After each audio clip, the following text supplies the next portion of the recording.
I struggle with supporting Michaela a lot. My natural way of being is to go in and fix things. I'm a fixer. So if you come to me and you're venting, I am going to fix it because this is what I do, and I'm mom and I'm supposed to make everything better anyway.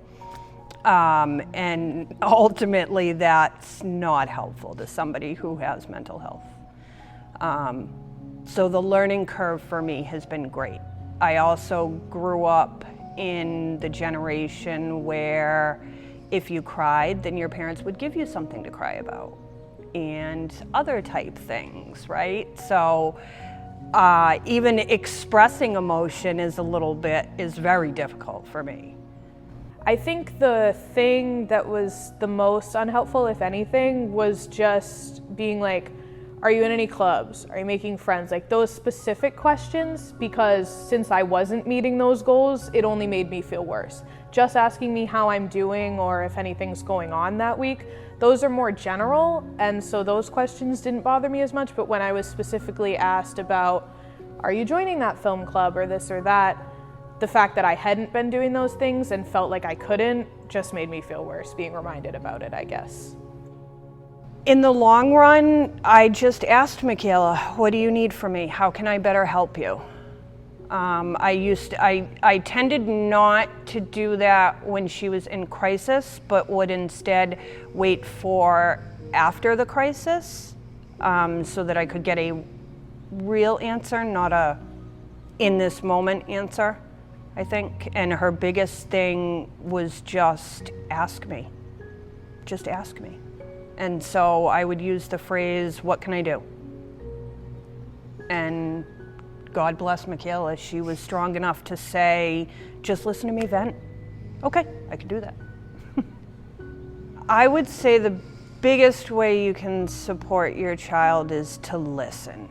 Listen, don't put your own fears and concerns on them.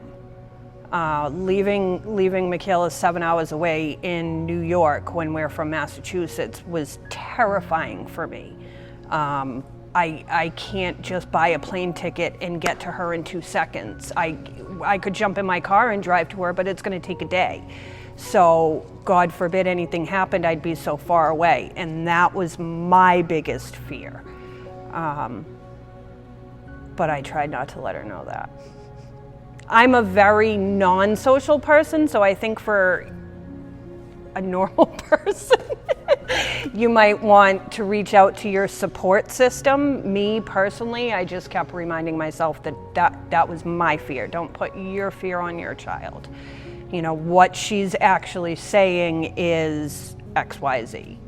I think the advice that I would have is for caregivers is to kind of just do a lot of the things we've been talking about. Just being there and being mindful of the fact that just listening to your child about how their day is going can be enough. You don't need to push, you don't need to try to solve all the current issues that they're battling, because, you know, we're young adults too, and we can conquer those. We might need help at times, but sometimes it's okay to let us, you know, ride the wave ourselves.